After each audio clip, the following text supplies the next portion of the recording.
Assalamualaikum warahmatullahi wabarakatuh. Perkenalkan, nama saya Rama Putra Srimun Daniel. Saya akan menjelaskan mengenai pemahaman yang saya ketahui tentang profesi paralegal gugatan tata usaha negara. Yang saya ketahui adalah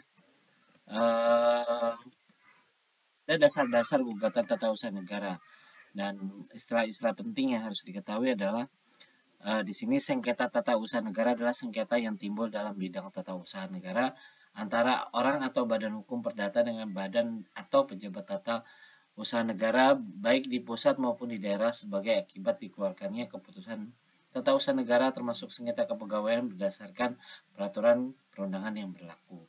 Gugatan adalah permohonan yang berisi tuntutan terhadap badan atau pejabat tata usaha negara dan diajukan ke pengadilan untuk mendapatkan keputusan. Tergugat adalah badan atau pejabat tata usaha negara yang mengeluarkan keputusan berdasarkan wewenang yang ada padanya atau yang dilimpahkan kepadanya yang digugat oleh orang atau badan hukum perdata.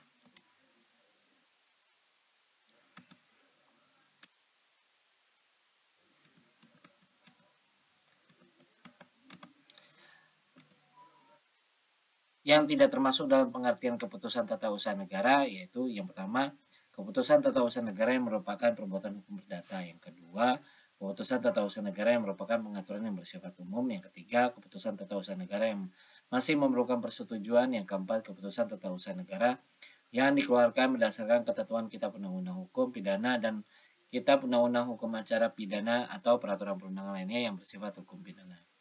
Keputusan tata usaha negara yang dikeluarkan atau atas dasar pemeriksaan badan peradilan berdasarkan ketentuan peraturan perundangan yang berlaku.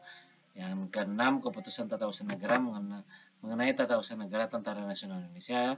Dan yang terakhir, keputusan komisi pemilihan umum baik di pusat maupun di daerah mengenai hasil pemilihan umum.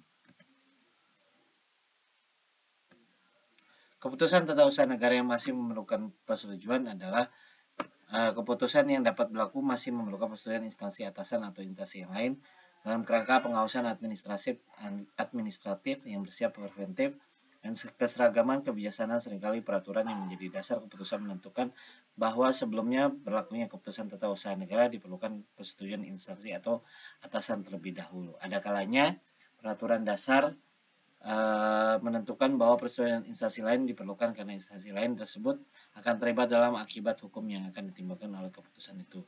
Keputusan yang masih memerlukan persetujuan akan tetapi sudah menimbulkan kerugian dapat digugat di pengadilan negeri.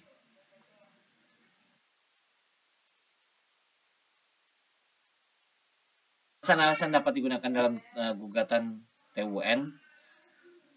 Keputusan tata usaha negara yang digugat itu bertentangan dengan peraturan perundangan yang kedua. Keputusan tata usaha negara yang digugat itu bertentangan dengan asas hukum pemerintahan yang baik meliputi asas kepastian hukum, tertib penyelenggaraan negara, keterbukaan, profesionalitas, akuntabilitas sebagai dimaksud dalam Undang-Undang Nomor 28 Tahun 99 tentang penyelenggaraan negara yang bersih dan bebas dari korupsi, kolusi, dan nepotisme. Dalam pengajuan gugatan usaha negara harus memuat nama keluarga negara, tempat tinggal, pekerjaan menggugat dan kuasanya, nama jabatan, dasar gugatan yang diminta untuk diputuskan oleh pengadilan. Apabila gugatan dibuat dan ditandatangani oleh seorang kuasa penggugat, maka gugatan harus disertai surat kuasa yang sah. Gugatan sedapat mungkin disertai keputusan tata usaha negara yang disengketakan oleh penggugat.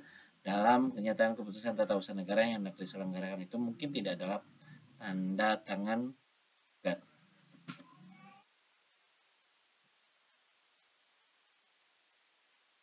Itu saja yang bisa saya sampaikan mengenai penjelasan